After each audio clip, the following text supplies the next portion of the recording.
The garbage collector? I never collected garbage. I disposed of it. A young girl nervously walks through a subway station, and everyone she sees seems to scare her, causing her to keep looking back to see if someone is following her. Behind her is a man who looks lost, staring down at the train tracks as if he's thinking about jumping, and the sight takes her back to what happened just an hour earlier. A henchman shoves her to the ground, drags her back up, and throws her in front of a crime boss who demands that she give him a specific set of numbers. Even though she insists she doesn't have them, he refuses to believe her. He claims that because he's a father, he can always tell when a kid is lying and warns that if she doesn't hand the numbers over, he won't care that she's a child and will force the information out of her. Before coming to the United States a year earlier, May lives in China and happens to be a math genius with an incredible memory for numbers. She doesn't even like math that much, but she also can't help embarrassing her teacher by correcting the mistakes he makes on the board in front of the whole class, which eventually gets her sent to the principal's office, where she is informed that she will be transferred to a special school for gifted students. Her friends are excited for her, but May doesn't want to leave them, so they promise to write to her every week to make sure they stay friends. Just when she starts feeling a little better about it, a white car pulls up beside them, a couple of men jump out, grab her, and drive away.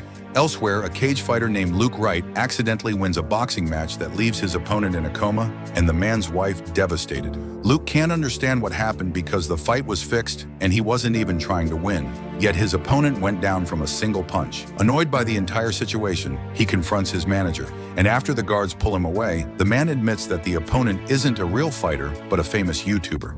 He says he never thought it would be a problem because Luke has been throwing all of his previous fights anyway, even though he could have easily won every one of them. But because Luke accidentally won, he now owes him $1 million. To make things worse, a lot of dangerous criminals, including the head of the Russian mafia, lost huge amounts of money betting that Luke would lose. The manager then tells him that the mafia will come after them and admits that he plans to hand him over to save his own life. The moment Luke hears this, he attacks the guards and escapes. Meanwhile, May gets taken to the Chinese triad boss, Han Zhao, who reveals that he learned about her math skills from his niece, Bai Ye, who was in May's class at school and happened to be sitting right there in the room. There's no point in May denying it because her math teacher also confirms she never forgets anything she sees or learns. Still, May neither confirms nor denies any of it, so Han threatens to hurt her mother if she refuses to show what she can do. He scrambles an abacus without giving her time to look at it, then tells her to put it back exactly how it was. Terrified and left with no choice, May rearranges the beads perfectly within seconds, showing she has a flawless photographic memory. Impressed, the crime boss reveals he knows her mother is ill and alone after being abandoned by her father, pointing out that if her mother doesn't receive the necessary treatment and dies, May will be left entirely on her own. Then he makes her an offer. He'll pay for her mother's medical care, but in return, May has to go to the United States under his man Chang, who she is now supposed to call her father. Han explains that he hates computers because they leave records behind that can be traced, so instead he wants May to act like a human computer, keeping all the gang's illegal money and numbers in her head. That way, there is nothing for the police to ever find. Meanwhile, Luke rushes home in a panic, driving like crazy while calling his pregnant wife. But he only gets her voicemail and leaves a message telling her to get out of the house right away so they can leave town together. When he finally gets there, he finds her lifeless body in the bedroom, surrounded by a crew of Russian mobsters led by Vasily, the son of the mafia boss. Devastated, Luke drops to his knees, ready to be eliminated, prompting Vasily to mock him, saying he expected a violent reaction from a man he heard as a legendary fighter, not a man sitting on the floor like a dog waiting to be put down. Trying to provoke him, Vasily mocks Luke's dead wife, saying they normally wouldn't have killed her, but he is learning the business and needed practice on how to handle things like a man. Luke tells him that if he really wants to feel like a man, he should pick on someone who can actually fight back. But even when Vasily dares him to do his worst, Luke still refuses to fight. Vasily knows Luke is waiting for them to put him out of his misery, but decides not to, because he thinks death is too easy for someone who lost the mafia so much money. He reveals they originally wanted to destroy Luke's life by eliminating all his family members, but they found out he had no one left and his life was already pathetic, as he worked a low-profile job as a city sanitation worker, and all he had was a wife he loved so deeply. As a result, they decide to leave him alive but keep him under constant watch, warning that they will kill anyone he talks to or tries to make friends with, ensuring he remains completely alone until he eventually becomes so miserable that he ends it. Before leaving, the gangsters tell Luke he must move out of his apartment right away, or they will kill his landlady next. With May now in the United States, Chang meets up with a dirty cop named Wolf to sort out a U.S. passport and fake documents stating that May is his daughter. But getting those papers wasn't easy, so Wolf demands a much bigger share of the gang's profits, insisting on a 10% cut for every police station that knows about their gang's business. Chang refuses to be intimidated and agrees to a small increase at only a single station, warning Wolf that if the police keep pushing for more money or start causing problems, the gang won't hesitate to start shooting cops in the streets. Time goes by, and Luke has left his old life behind, living on the streets and drifting from place to place. While riding the subway to a new location, a boy recognizes him as the great fighter he once watched in the ring, but Luke denies it, telling the boy he has the wrong guy before walking away because, out of the corner of his eye, he spots a Russian henchman sitting nearby, watching him closely. Luke knows that if he keeps talking, the mafia might hurt the kid. A year later, May has successfully memorized all the gang's money records in New York, keeping track of millions in her head without writing anything down. While walking with Chang, she goes over the weekly profits from their businesses. And although almost every operation shows an increase, one casino is losing money, which she tries to hide from him, but he forces it out of her. Furious, Chang takes May to the casino and makes her watch as his men hurt the manager before he finishes him off. He then warns the remaining staff that a new manager will be appointed and that if the casino reports losses again, every single one of them will suffer the same fate. Later over lunch, a sad May asks why he had the man tortured if he was going to kill him anyway, but Chang scolds her, saying that if she has to ask such a question, it means she still doesn't understand how their business works. Meanwhile, Luke spends the night in a rough homeless shelter, surrounded by sketchy characters. Before bed, a young guy with messed up, blistered feet comes over, clearly intending to steal Luke's shoes, and rambles endlessly about how badly he needs them, even though Luke warns him. In the end, Luke gives him the shoes out of pity and to shut him up, but the guy keeps talking even more, grateful for the shoes. That same night, one of Chang's maids quietly comes to May and tells her that her mother passed away back in China, and that Chang is hiding it because her mother is the only leverage they have to force her to obey them. The maid begs her not to say anything, and May agrees to keep quiet. The next morning, Luke wakes up and finds the young man dead in his bed and his shoes gone. He knows straight away it was the Russian mafia, even though he can't see them anywhere. But when the shelter people come to check, they find Luke's alcohol and assume he was drunk and slept through the murder, so they kick him out of the shelter for good. Han arrives from China and meets Chang at the airport. He has a full sheet of numbers that he needs May to memorize, and after just one quick look, she tells him she has the whole thing locked in her head. Han warns her the numbers are extremely important, but May casually offers to repeat them back to prove she remembers everything, joking that it would be a pretty boring thing to do. Chang assures Han that she's telling the truth, and Han is so confident that he immediately burns the paper. The next step is for May to go with Chang and meet a contact who has the second half of the code. She will need to memorize that as well before heading to a final location and waiting for further instructions. Meanwhile, Luke is walking to a convenience store when another homeless man bumps into him. He doesn't think much of it until he gets to the counter and realizes his wallet is gone, causing him to burst into uncontrollable laughter as the ridiculousness of his never-ending bad luck finally hits him. His laughter catches the attention of Detective Mears, who throws him out of the store before suddenly recognizing him. Mears shoves Luke into the back of a squad car, where his partner is also shocked to discover they're looking at their former colleague, and they drive off with him. At the same time, Chang and May are on their way to the meeting point when Chang starts telling her how impressed he is with everything she's done. He promises her a bright future in the Triad organization, but before he can say much more, Russian mobsters ambush the convoy. An intense gunfight breaks out and quickly wipes out most of Han's men. Realizing the code in May's head is too valuable to fall into enemy hands, Chang pulls his gun to shoot her, but a bullet strikes nearby, forcing him to duck for cover and allowing May to use the opportunity to escape. But before she can get away, the Russians catch her and take her with them. Meanwhile, Luke is taken beneath a quiet bridge, where his former colleagues gather together to rough him up. He used to be the toughest cop in the city, but he made the mistake of trying to expose the illegal things the rest of them were doing. They managed to bury the whole scandal, and Luke ended up being the only person who lost his job. The officers laugh about the mafia killing his wife and remind him that he was supposed to stay out of the city.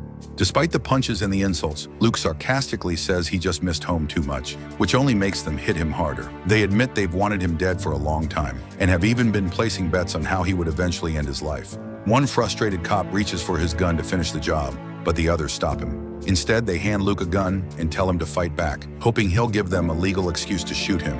However, Luke refuses, telling them they're going to lose their bet because he's not ready to die yet. Then he gets to his feet and walks away, daring them to shoot him in the back. This is the point in the movie where May is brought before Emil Duchesky, the head of the Russian mafia and Vasily's father. He demands the numbers, but May acts like she has no idea what he's talking about. But Emil isn't fooled. He reveals that he knows all about her abilities and Han's instructions because he got the information from Chang's maid, the same woman May trusted after she told her about her mother's death. The maid is brought into the room and admits that she has been working for the Russian mafia the whole time because they pay her well. She begs May to cooperate and promises that they will help her if she hands over the numbers. But May has spent enough time around criminals to know better. Speaking in Chinese, she tells the maid that the mafia will get rid of her the second they get what they want because they will no longer have any use for her, just as they no longer have any use for the maid. The maid immediately panics and turns to the mobsters, nervously telling them that May refuses to give up the numbers, causing Vasily to lose his patience, execute her on the spot, and turn his gun on May. But before they can continue questioning her, an unexpected knock at the door makes every gun in the room swing toward the entrance, giving May the opportunity to quietly slip out through a side door. The people at the door are police officers sent by Captain Wolf, who is acting on Han's orders to bring May back alive if possible, or dead if necessary. Recognizing that he suddenly has leverage over the two gangs, Wolf decides to squeeze more money out of the situation. He calls Chang and forces him to accept the deal he previously rejected. But the moment that conversation ends, Emil calls with an even better offer, promising him 5% more than whatever the Triads are paying if the police back off. Sensing that both sides are desperate, Wolf begins playing both sides against each other with the intention of handing May over to the highest bidder. He calls Chang and claims the Russians are offering more money, forcing the Triads to raise their offer as well. But the more money both sides are willing to throw around, the more Wolf realizes May must be worth far more than a simple percentage of their business. Greed takes over, and he decides he wants the girl for himself. He tells his officers to get ready while he pretends to accept Emil's offer, hoping it will lower the mafia's guard long enough for his team to swoop in and take May. But when Wolf calls Emil back, the mafia boss senses Wolf's trap and also discovers that May has escaped, so he sends his men after her. But May has already made it out onto the streets, so they are forced to abort the pursuit because the area is crawling with police. Emil demands that Wolf pull his officers away so the mafia can continue the hunt, warning him that May is so valuable that if the Triads find her first, he'll regret it. But that only makes Wolf even more determined to find her. He redirects all of his officers to search the city for May, while Emil's men flood the streets looking for her as well. At the same time, the Triads prepare to join the hunt, with Han warning Chang that if he comes back without May, he'll lose his head. Meanwhile, May runs into a nearby subway station where Luke is standing dangerously close to the edge of the platform, thinking about ending it after the beating from his former colleagues finally breaks his spirit. As he waits for the train to come in, his eyes lock onto a young girl who looks absolutely terrified. Something about the fear on her face snaps him out of his thoughts and pulls him away from the edge. As he watches her, he notices she's being chased by several men and immediately recognizes one of them as Yakin, the same man who broke into his home and helped murder his wife. May jumps onto a train just before the doors close, and the gangsters rush in after her.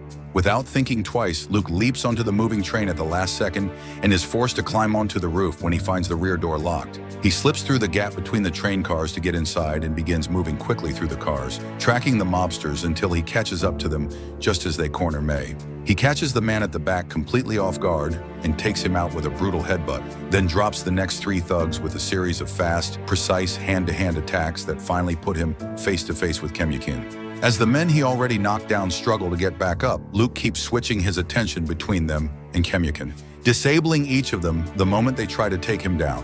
When Yakin reaches for his gun, Luke breaks his hand and disarms him.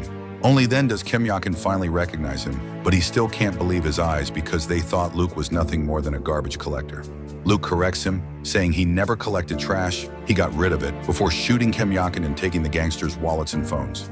Luke then turns to check on May, but the girl is still too scared to trust anybody, and just as the train doors are about to close, she slips out of the train, leaving Luke with only a few seconds to jump off through the gap between the cars. But by the time he gets outside, May has already vanished into a crowd of frightened passengers rushing out of the station.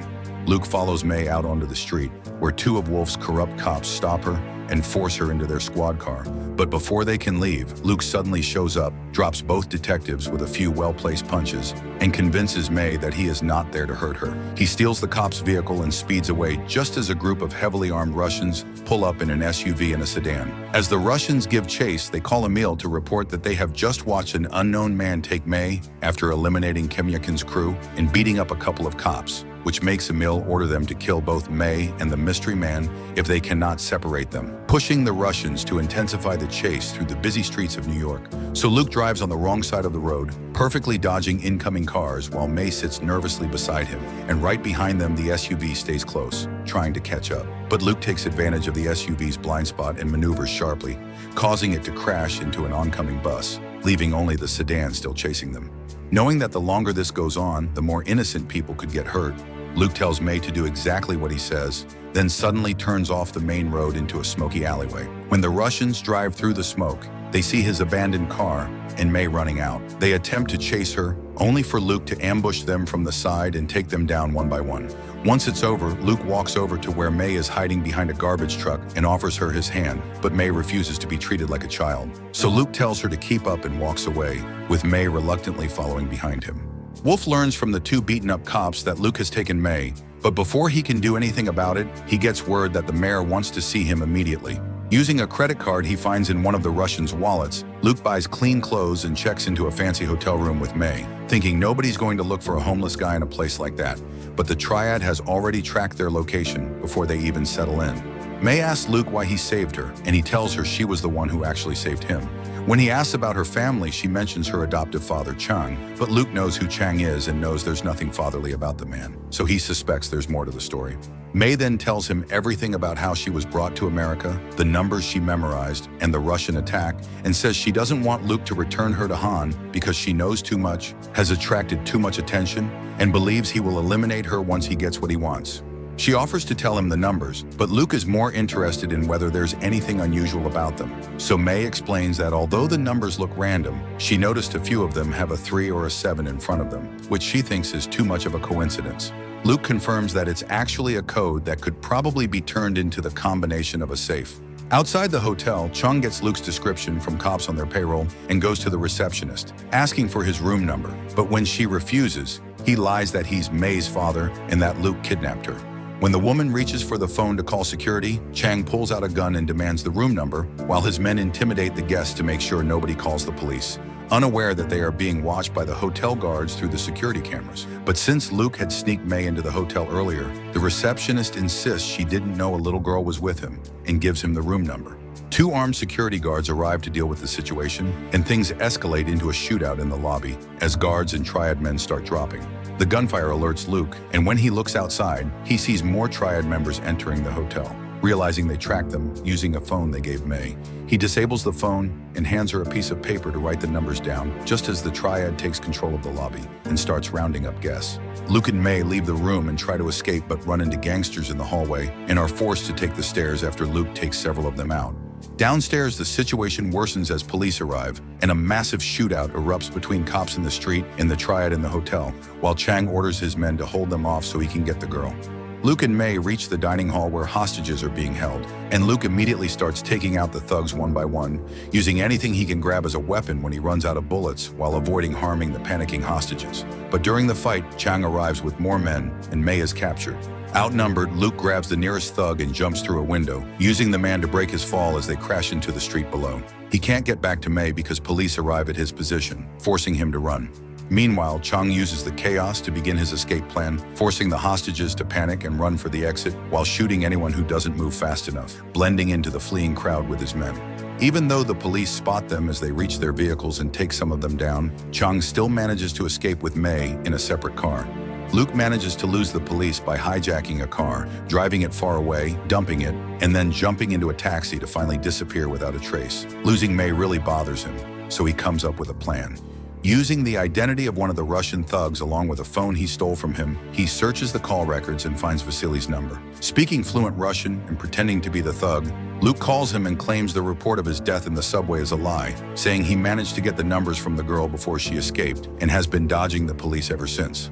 Vasily wants the numbers sent to him immediately, but Luke insists they're written on a long sheet of paper and can't be sent in a text message, so he needs a place to meet in person to hand them over.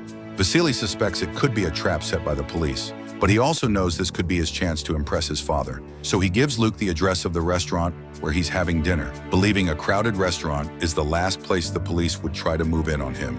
Across town, Captain Wolf meets with Mayor Danny Tremello, who is terrified to hear that Luke is involved. Wolf tries to reassure him that he has Luke under control, but Danny tells him he has no idea what he's dealing with, saying Luke is not someone anyone controls. He explains that after the 9/11 attacks, he personally created the special task force Wolf now leads, but he knew regular cops wouldn't be enough to deal with the growing crime problem, so he called in a favor from the CIA.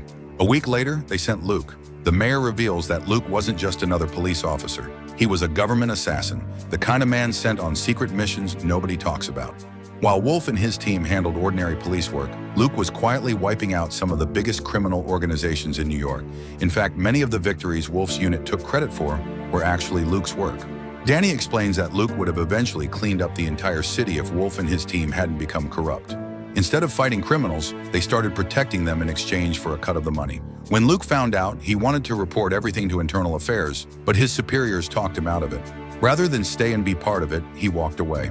Danny warns Wolf that Luke is one of the most dangerous men he's ever known, and that catching him will take everything they have. He adds that once Luke locks onto a target, there's only one person he can think of who might be able to match him, but before Wolf can ask, an assistant rushes in with news about the gunfight at the hotel, forcing Wolf to reveal that Luke now has May, a girl carrying numbers both the mafia and the Triad are after. Danny immediately panics and orders a full city lockdown until May is found, telling Wolf he will either receive a bonus or dig his own grave depending on the outcome. When Chung brings May back to Han, the first thing Han wants to know is who Luke is and whether she gave him the numbers. But May says she doesn't know who he is and explains that he wasn't the only person asking about the numbers, since everyone she met kept bringing them up. She adds that she pretended not to understand English and didn't say anything, but Han doesn't believe her and orders Chung to have her mother eliminated, forcing May to swear on her mother's life that she never said a word. Only then does Han finally believe her, and Chung instead contacts the man holding the second half of the numbers, who turns out to be the mayor's assistant and another former CIA assassin, Alex Rosen. Chang wants to cancel their meeting, but Alex insists they continue before everything blows up, though he suggests changing the meeting location to stay safe. Before heading to meet Vasily, Luke hires an escort to use as a disguise so he can enter the building and study Vasily and his men's positions. Once he's seen everything he needs to see, he gives the woman some money and tells her to leave, pretending she forgot something. With nobody paying attention to him, Luke walks over to the bar and stands beside one of Vasily's men. He waits for the right moment and suddenly drives a fork into the man's neck. Before the rest of the Russians can even reach for their guns, Luke starts dropping them one after another until the only person left standing is the bartender, who takes a shot at him and misses, giving Luke the chance to neutralize him as well. He then drags Vasily into the kitchen and forces the terrified staff to reveal where his car is parked before kidnapping him. Not long after that, Luke calls Emil and tells him that he has his son, but Emil doesn't care whether his son lives or dies and refuses to negotiate. Luke warns him that he has no intention of killing Vasily, but plans to keep him alive like a pet so he can extract every bit of information about Emil's operations. Then he'll hand that information to the Triads, let them take everything Emil owns, and when that's done, he'll come after the rest of his family, starting with his wife and children until nothing is left. Luke's detailed description is so terrifying that Emil tells him that May's numbers unlock a heavily guarded safe in Chinatown containing $30 million, while the second set of numbers opens another safe containing an item that is supposed to be traded for that money. Luke then threatens Emil that if he wants to see his son alive, he must reveal the safe's location. Emil assumes Luke is working alone and says it would take an army to reach it, offering his own men. But Luke reminds him that he doesn't have as many men as he thinks, since his army keeps getting smaller every time they meet. After Emil reveals the location, Luke opens the trunk of the car, where Vasily admits that he finally realizes Luke could have killed them the day they murdered his wife. But for some reason, he chose not to. He wonders if the $30 million is what gave Luke a reason to live again, but Luke only tells him to pray that the little girl is still alive. Meanwhile, Chang gets a call from Alex with the location and heads out to meet him under a bridge to complete the exchange. With May sitting in the car beside him, Chang feels good about the potential success of the deal and apologizes for almost getting her killed. But May says she understands it was just business, which surprises him. He tells her that once all of this is over, he'll try to be a better father to her than her real one ever was, because he believes nobody in the world cares about her more than he does. Needing help to get to the safe, Luke reaches out to Wolf and his detectives. There are supposed to be 6 of them, but after Luke broke one man's jaw during their last encounter, only the others show up, and none of them look happy to be there, but Wolf insisted. Before talking business, Luke asks Wolf for the sandwich he requested, then makes them stand there watching while he eats just to test their patience and remind everyone who's really in charge. When they get irritated, he asks for a lighter and suddenly burns the paper with the numbers, so nobody gets the idea of killing him and taking the code before they reach the safe. They still doubt his claim about $30 million sitting inside a casino in the middle of Chinatown and ask where he got his information. So Luke opens the trunk and shows them Vasily. He explains that the only reason he brought them in is because the deal is happening that night and involves the mayor, and security will be too heavy for him to handle alone. But even if they split the money equally, it's still more than enough for all of them. The detectives warn Wolf that the job could ruin his career, but both Wolf and Luke know the mayor is nearing the end of his term, and Wolf will soon lose the protection he's been enjoying for years. However, Wolf isn't thinking about a few $1,000,000. In his mind, all $30 million sounds like a much better retirement plan, and with that, he agrees to help. Right there on the street, they gear up with assault rifles and bulletproof vests before heading toward a packed nightclub across the road. The bouncer is quickly taken down, and Wolf fires into the air to scatter the crowd, triggering a shootout between his crew and the Triad gangsters inside. While bullets fly everywhere, Luke calmly walks through the chaos, leaving his crew with the responsibility of keeping him alive if they want access to the safe. The fight moves down into the underground casino and gets even worse, forcing Luke to join in as he and the detectives push through waves of gunfire until they start clearing the room and gain enough ground to move toward the safe. But just as they advance, one detective is shot in the head while Luke takes out several Triad fighters. However, another manages to shut a heavy security gate leading to the safe room. Ignoring the problem for the moment, Luke finishes off the remaining attackers in hand-to-hand combat before putting a bullet in the last one. On Wolf's orders, one detective fires at the gate lock, but the bullet ricochets and blows off his fingers, making him scream in agony.